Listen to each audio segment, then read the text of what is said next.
Kavadirasim Yasyornivatram Bhuvanam Samastam Guhahitam Tam Ramanam Gabhiram Chinta Vihinam Hridijantayam.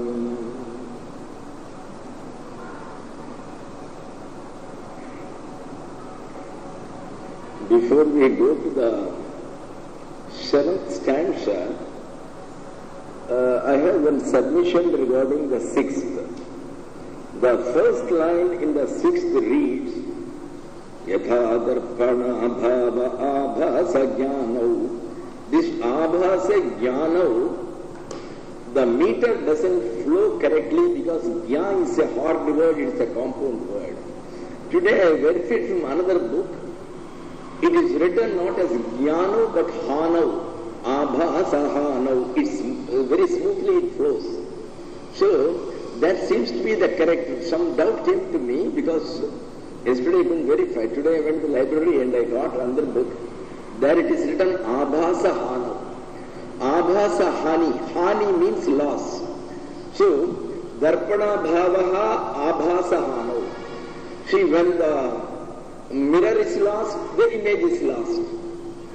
Abhava means its absence.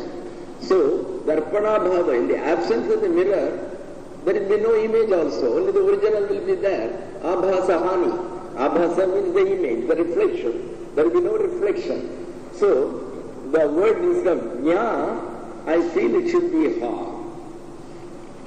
I could get only one book, so, but there it is written, it is a standard book originally written by some Orthodox institution. So I presume that should be correct, because this doesn't read well, even though it may not be a mistake, but still the meter should always flow when we do it as a poetry. Now we start with 7. Manaschakshurader viyukta swayam yo. Manaschakshurader viyukta swayam yo. Manaschakshurader manaschakshuradihi. Manaschakshurader agamya swarupaham. Sanidyopaladhi swarupohamatma. Sanidyopaladhi swarupohamatma. Now, almost we have finished the more, difficult portions where we wanted to have some definitions and clarity of expression. We have finished. But now the rest of the things are somewhat not so complex as the previous ones. So I hope we'll be able to go a little fast. He says, the boy says, I am that Atman. I am that Atman. What sort of Atman it is? Because what happens is, the question is raised when you have got a buddhi, when you have got an intellect, the intellect is working very well. Then why do you assume that there is an Atma behind it, it makes that buddhi work, that mind work, and all these things? Why don't we take it, the mind works by itself? So why can't we take it in that manner? Why do you think it has got a reflection from something else, a reflection which you and I cannot see, and then you say it is the reflection which makes the buddhi work, and then because of the reflection, and as the buddhi is different from different people, so the images are very different, even though there is only one bimba, there is only one object. Why do you make it so complex? Why don't you simply say, the mind is working? Why can't you take it? Why should you bring an Atman behind it? Now, he gives the answer. Manaschakshurader viyukta swayam yo. Manaschakshurader manaschakshuradihi. He has to be one who is behind the mind. There has to be somebody who has to be behind the eyes. The eye is only an aperture. How can it work? And if it were to work, as I told you yesterday, When Shantananda becomes a corpse, the eye should be able to see if it has got the power. Then why doesn't it have the power? That shows that something else which was behind it has left it and gone away. The soul which was a tenant, which was working behind it, it has not discarded this carcass as a torn clothes, and it has gone away. That seems to be the reason. And the beauty is, even though it activates the mind, it activates the eye, it activates all our senses, by itself it remains unaffected. It is just like this. The sun makes us all get up, makes the entire world do the respective activities as soon as the sun rises. But the sun doesn't come and touch you, prod you, and then say, get up, Shantananda, what, you are still sleeping? No. It doesn't touch at all. It has no direct contact with anybody. It remains untouched by any of these things whom it is prodding and making them activated. They get activated, but it doesn't come directly. Its very presence is sufficient to make them do the respective jobs. It doesn't involve itself in all these worldly things. Similarly, this Atma, it is behind the mind, but it has nothing to do with the mind. It doesn't touch the mind. The mind will be having various moods. Now it may be in fear of something, and tomorrow it may be happy about something. Day after tomorrow it may be unhappy about something, but none of the happiness of the mind, none of the unhappiness of the mind, none of the fear of the mind, none of the attachment of the mind, nothing taints the Atman. The Atman is free and untouched. So, Manaschakshuradir Viyukta Swayam Yo. Yo means which Atman? Swayam, by itself. Manaschakshuradir Viyuktaha. Viyuktaha means it is absolutely separate. It is apart from. It doesn't touch any of them. It is absolutely separate. So, Viyuktaha, it comes from the word Viyoga. Yoga means union. Viyoga means separation. So, Viyuktaha, it is separate from all the indriyas, like the mind, like the eye, hand, and all the 10 indriyas and the mind. It has nothing to do with any of them. Manaschakshura Viyukta Swayam Yo. Even though it activates them all, but it doesn't get agitated or touched by any of them. It remains separate from them. Viyukta, separate, apart. Then, Manaschakshura Manaschakshuradihi. The Atma is the mind of the mind. The Atma is the eye of the eye. The Atma is the ear behind the ear. What does it mean? It means you think the mind is working. The mind is not working. In some of the cinemas you will find the actors are singing. The actor doesn't know any singing. There is one playback singer behind him. He sings and this fellow will be only moving his mouth like that, and you think that he is singing, that's all. So in the same way, the mind is just acting. The one who is the playback singer, it is the Atma. He does the entire thing. So naturally, he is behind the mind. You think the eyes are seeing. The eyes cannot see. The one who gives the energy and the ability and the capacity to see, he is sitting behind him. And so naturally, this is not the eye, there is another eye behind it which makes it work. So it is the eye of the eye. This is actually the wordings in this poem has been borrowed from one of the most famous Upanishads called Kenopanishad. Kena means by whom. The Upanishad starts with the word kena. Keneshitam padati preshitam manaha. It starts with a question. Who is the person behind the mind who is propelling the mind to go and understand the various objects? Who is it behind the eye who is catapulting the eye towards the various objects and make it see?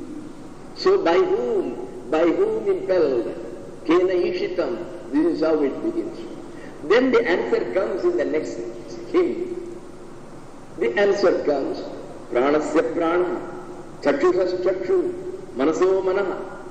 He is the mind behind the mind. He is the eye behind the eye. So, he is the hand behind the hand. He is the prana behind the prana. He is the vital breath behind the vital breath.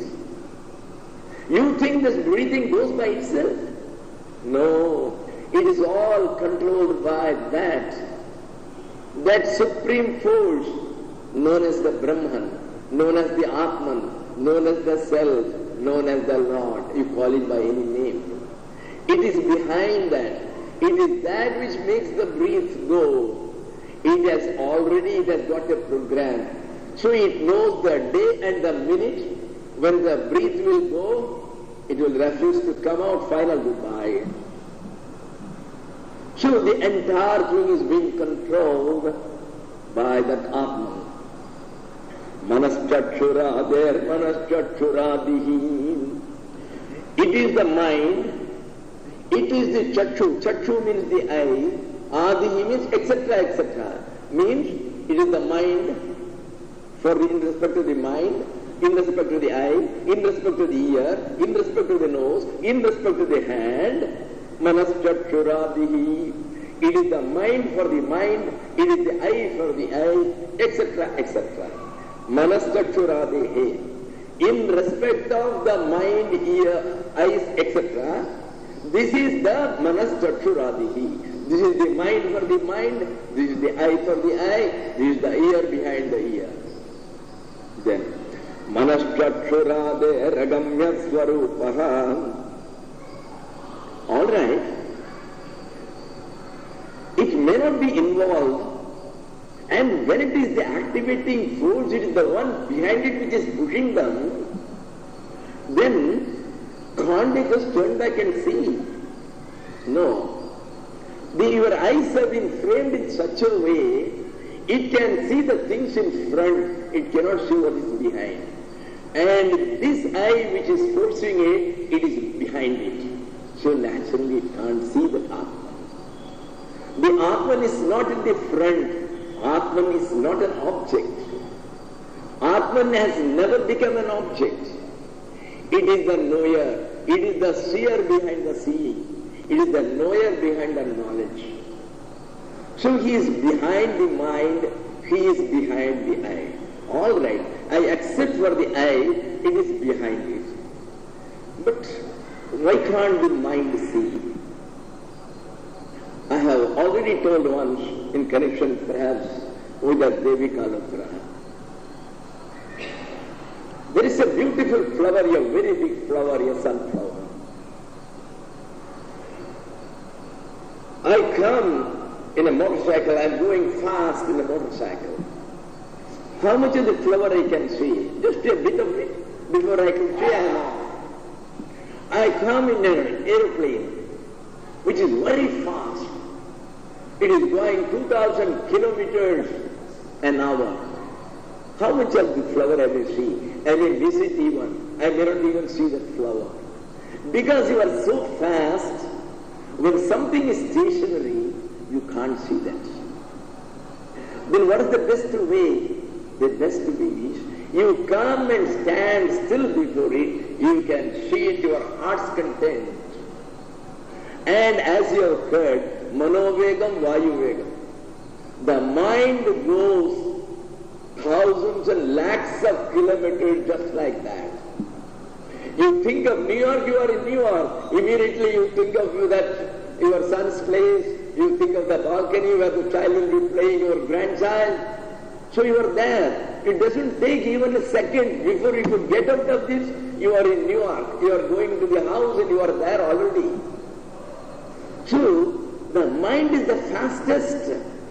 And in that fastness, how can it see this Atman which is absolutely still? It is not possible. That is why the mind cannot see. He says, Manaschakshuradeh agamya swarupaha. It is agamya swarupa. Its form is something which is not accessible. Nobody can go near it. Agamyaha. Nobody will be capable of going near it and see it. So its form is something which nobody can see. Which cannot see. The mind cannot see. The eye cannot see. The ears cannot hear them. The nose cannot smell it. So, even though it is very near, even though it is activating them all, but none of these senses can catch it. That is why it is called transcendental. What is transcendental? Transcendental means your normal organs of action and perception through which you get the knowledge, they become invalid, they become sterile, they become incapable of catching these wavelengths. The wavelength of Atman is so unique, so your normal senses of perception all fail. Your mind cannot catch it, your eye cannot catch it, your smell cannot catch it. Now, in the next one he is going to say, then if something you cannot know at all, then what is the purpose in talking about it? Then close the book. So he is going to answer in the next. Then what shall we do? How to get it? Things where you cannot do. He never said it is impossible for anything. He only said the normal mode of knowledge is not applicable here. You can't perceive it by the normal means which you are using to perceive the object of the world. It is not possible in this case. Manaschakshurade ragamya swarupaha. So, he is not an object. He is behind all these things. So, as such, he is the only Chaitanya. It is he who makes everything else work. Everything else is insentient. This is the only Chaitanya, the only consciousness, which is the driving force, the motive power behind all our indriyas, including our mind. Now we come to the next one. Yayeko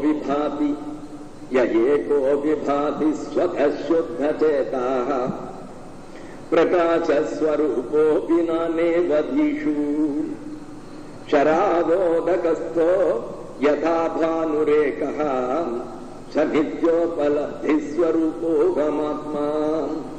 Sanityopaladhiswarupo gamatma. Yes. This Atman is always alone. There is only this consciousness. Whatever else you are seeing, they are all the reflections only. None of them is real. There is only one reality. Yayekaha vibhati. He shines all alone. Yayeko vibhati. How does he shine? Swatashuddha chetaha. The Atman, it represents the pure mind. It is nothing but the pure mind. When your mind is absolutely pure, bereft of all parts, bereft of all conditionings, all these preconditionings, that is Atman. That's all. The Atman has been hidden under the activities of the mind, and the activities of the mind, they are based on so much of muck which you have accumulated due to your environmental education and our past births and all these things, and they are all in the various cupboards in the archives of your computer memory, which is called the chitta or the mind. They're all there. Even when we die, when the soul goes to another body, this computer memory, which doesn't remember the particulars, all names and forms will be erased.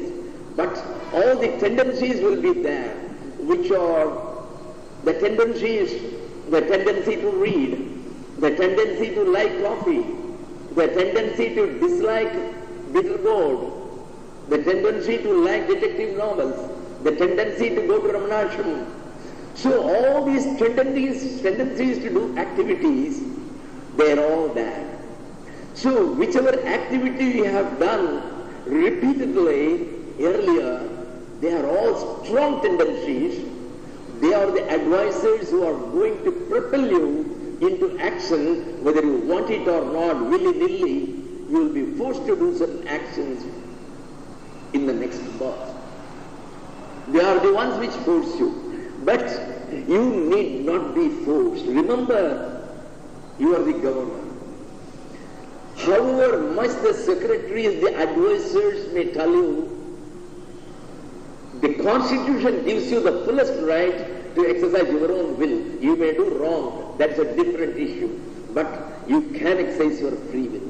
But unfortunately, 99.999% of the governors happen to be weak, and they go by what your aggressive advisor says. Whatever he says, oh, he has been an IAS man, he has served for 20 years, I think he knows what he says, so let me go by his. So, voluntarily you become a slave, you need not become. And you have become a slave for births and births, with the result, it has become almost a reflex action for you now. You do not even tarry for a second to think, well, am I doing right? Is he telling correctly? No. The moment some action happens, the reaction comes immediately without giving you even the time to think whether that reaction is correct or not. But it is not an inevitable reaction. Unlike the prarabdhas. Prarabdhas are the rewards or the punishments for action already done. They are reaction which is inbuilt in the action. The moment the action is out, along with it the reaction comes back in the opposite direction. It sticks to you. The ledger, the debit and credit entries stick to you. You cannot avoid it. It is automatic in its manifestation. It is not so with the vasanas. The vasanas are only tendency. A tendency need not make you do it, but unfortunately, we are all born slaves of tendencies.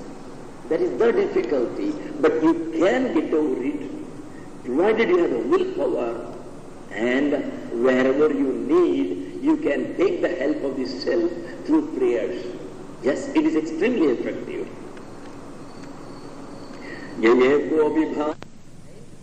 Then what does it mean? It gives you the means through which you can see the Atman. The Atman can be seen only when you undertake to clean your mind. The mind has got prejudices, likes and dislikes. The mind has got attachments. The mind has got enmities. The mind has got hatreds. The mind has got avarice, greed, envy, anger. So it has got so much of the negative qualities, and naturally they all hide that pure Atman. All these impurities are all accumulated, and the only way in which you can see the Atman is purify your mind. When the mind is purified, there will be no thoughts. All thoughts are all coming up because of the vasanas. And the vasanas have got as their constituents the deeds which you have done with attachment, with greed, with avarice, with anger. They are all attached to those tendencies. So naturally all those things, the irritable temperament, the irascible temperament, all these things come as a consequence. They are all there with you. So the only way is clean them, clean them, clean them. How to clean them? Various methods are there. The simplest method as per this book is remain as consciousness. To reach the consciousness, you use the consciousness itself. Because all the equipments are all false. The entire world is false. So the only pure equipment to reach the purity is the purity itself. So the only way is, with all your qualities, with all your greed, with all your anger, with all your negative tendencies, stick close to that consciousness. Remain. Don't accept, don't allow any thoughts to come. Whenever the thought comes, put a board that thoughts are not to enter.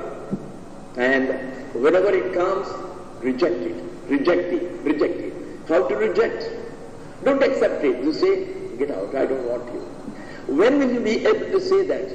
Only when you are not having its taste and if you are not again enjoying those experiences.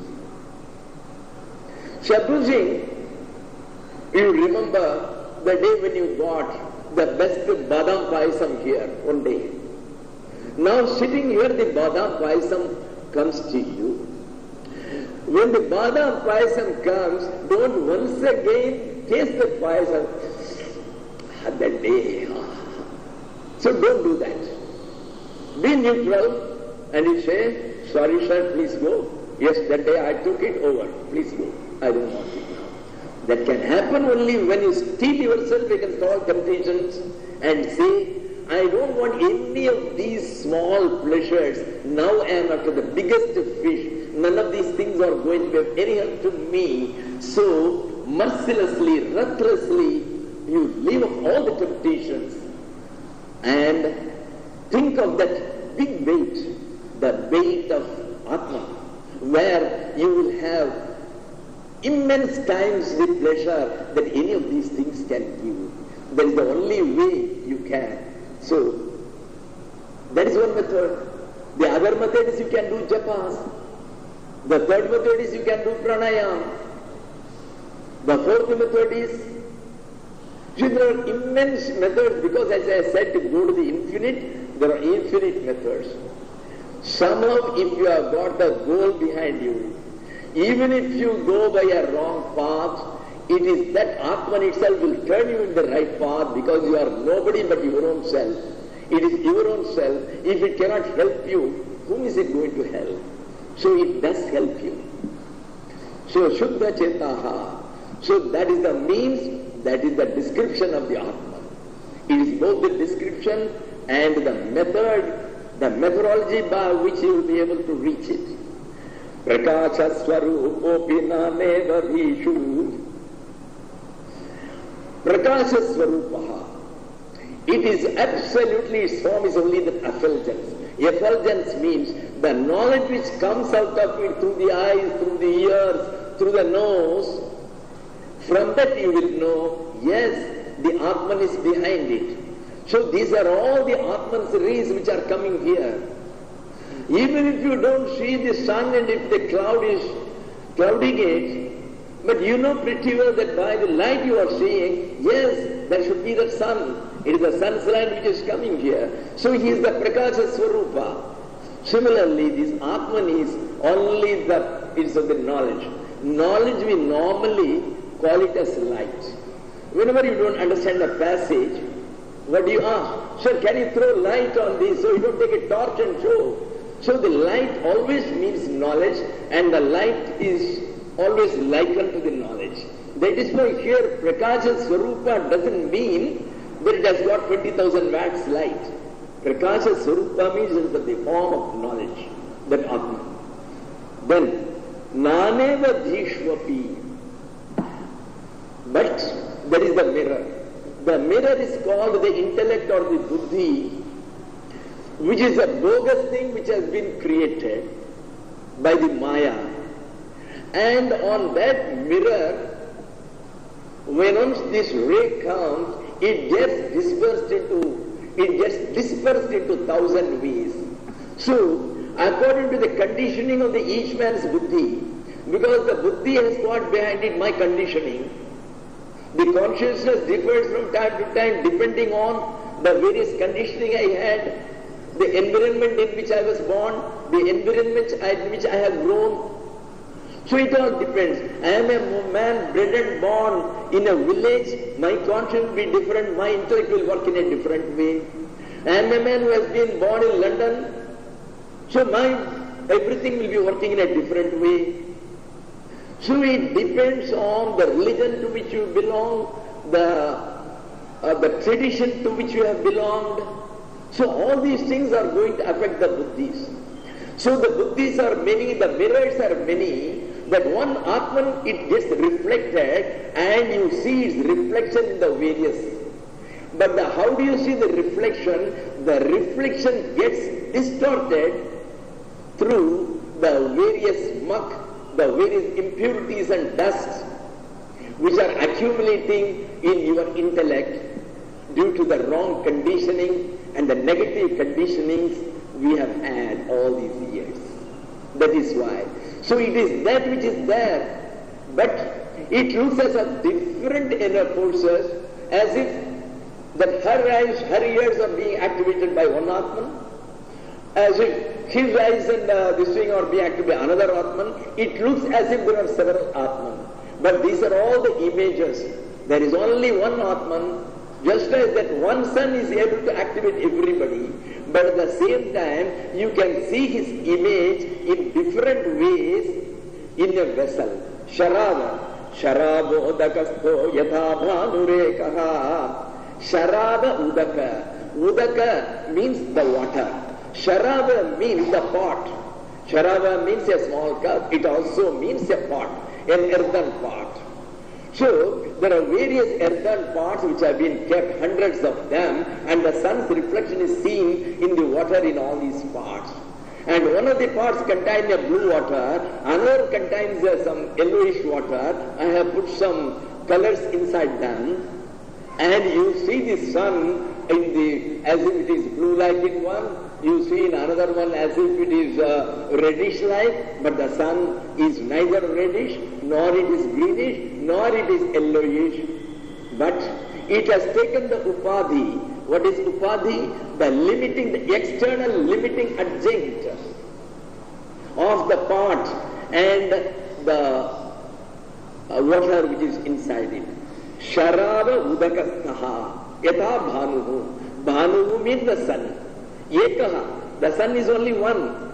But then you see his images in the Sharava udakastaha. Staha means the one who exists or who is seen in the Sharavodaka. In the water kept in all these parts, you are again seeing him. So you see 100 different suns of 100 different colors.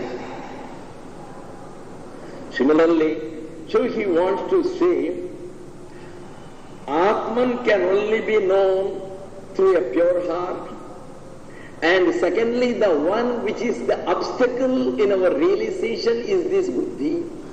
That is why you get into a delusion that your Atman is different from my Atman. There is only one consciousness, there is only one ultimate reality which is working through us all. But it is working differently with different thoughts and with different characteristics, with different temperaments, because it gets deflected on its reflection and it gets distorted by its being reflected in the mirror. The moment you remove the mirror, well, he alone is there. So this is another method for reaching that Atman. Atman can be reached only by direct knowledge. What is direct knowledge?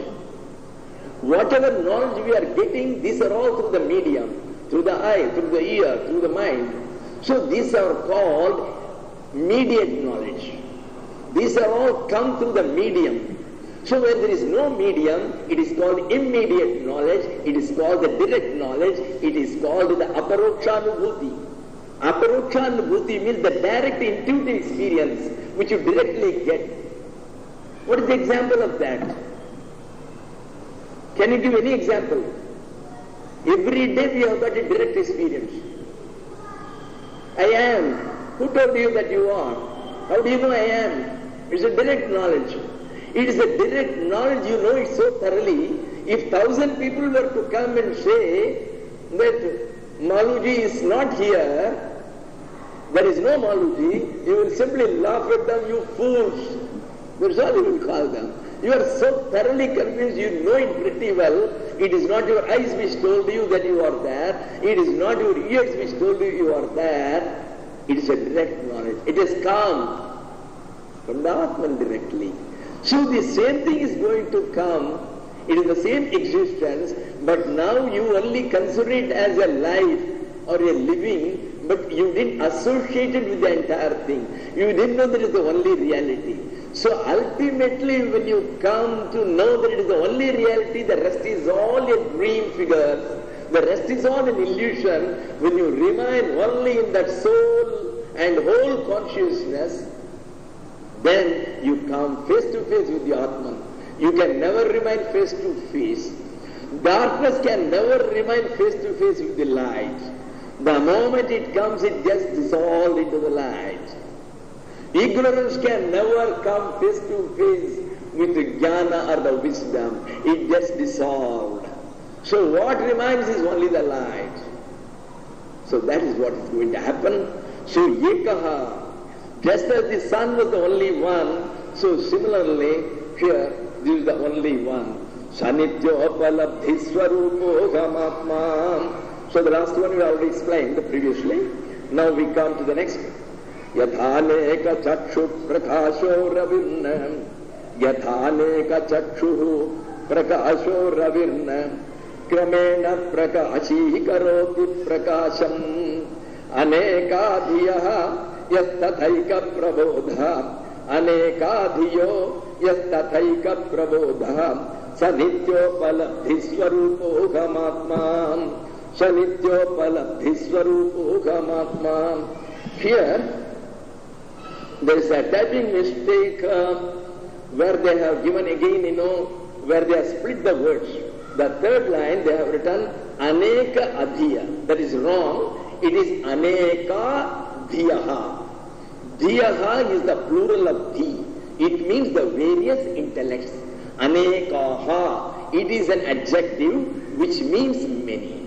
So it is Aneka. It is written Aneka. So you add one A, so it becomes Aneka. Then Adhiya, you cut off that A and you put it as simply Dhiyaha.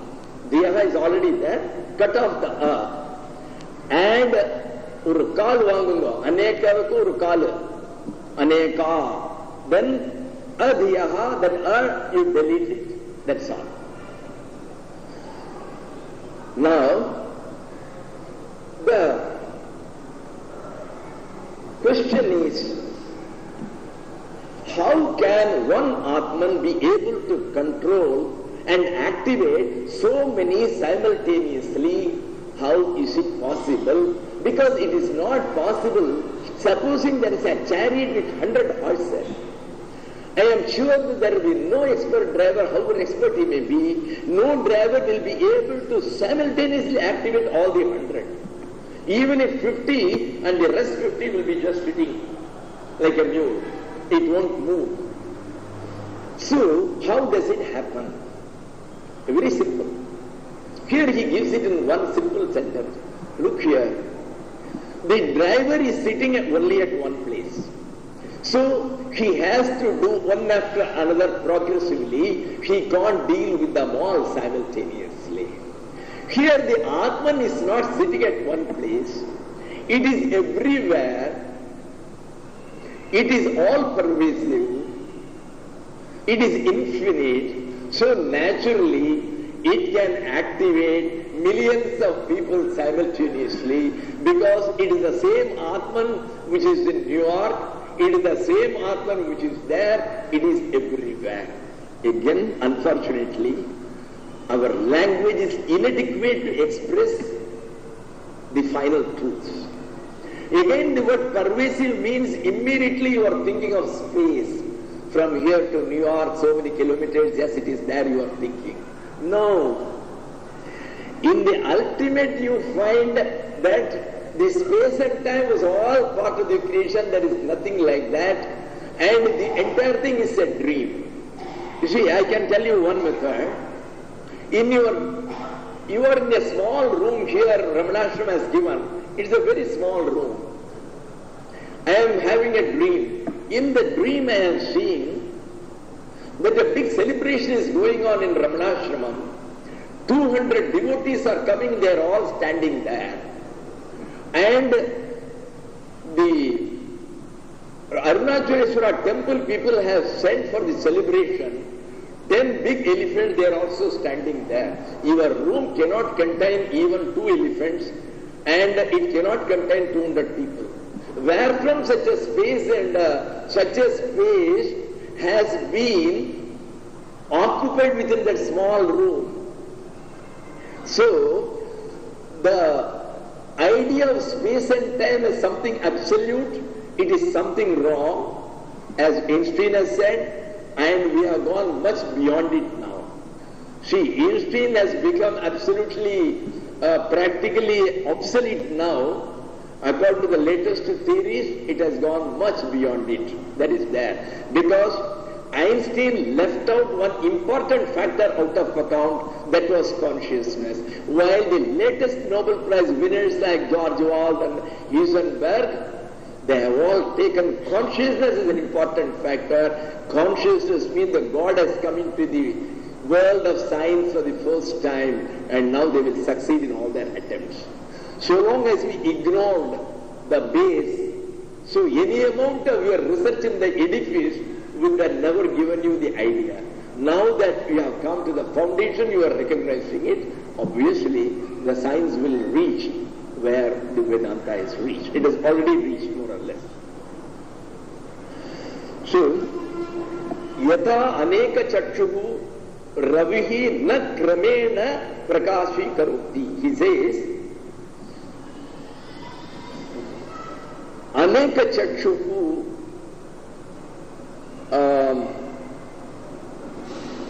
ravihi na kramena prakashi karoti. The sun, kramena means one after another in sequence. Prakashi karoti. He doesn't illumine the various objects one after another in sequence. First, she puts a light on this, you are able to see. Then I am able to see Mr. Sridhar. Then I am able to see Mr. Darbadivil.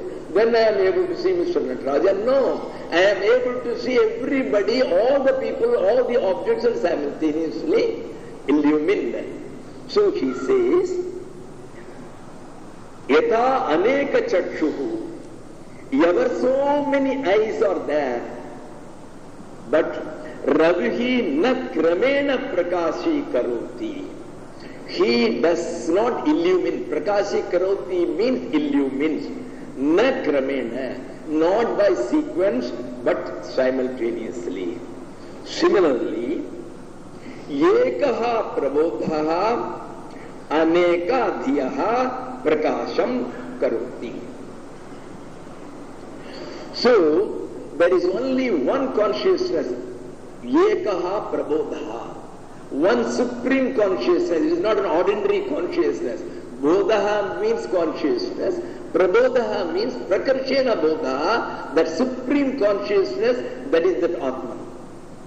So that Atman, he is able to illumine millions of intellects all over the world at the same time, and they are all activated at the same time.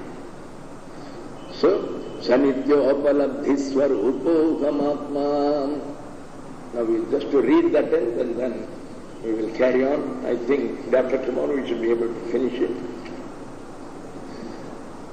Divasva Prabhatam Yatharupamacham Pragrinhate Labhatamevam Divaswan Yadabhata Abhasayatyakshamekaham Sanityopaladhi Swarupo Gamatma. Here, it is a very simple thing. Suppose the sun is able to put light on all, but suppose you have kept one room locked which contains no windows, no ventilations, there is not a single aperture or hole, and you are keeping it locked. So, can you see inside that room when you go? Will you be able to see clearly where which things are? No. So only those items which are being illumined by the sun, only those things the eyes can see. If the eyes had got the power to see, they should have been able to see in the pitch darkness also without the light of the sun. That doesn't happen. So this is another argument to prove that the eyes do not have the capacity to see. If there is a sun, then the eyes can see. If the sun is not there, the eyes cannot see.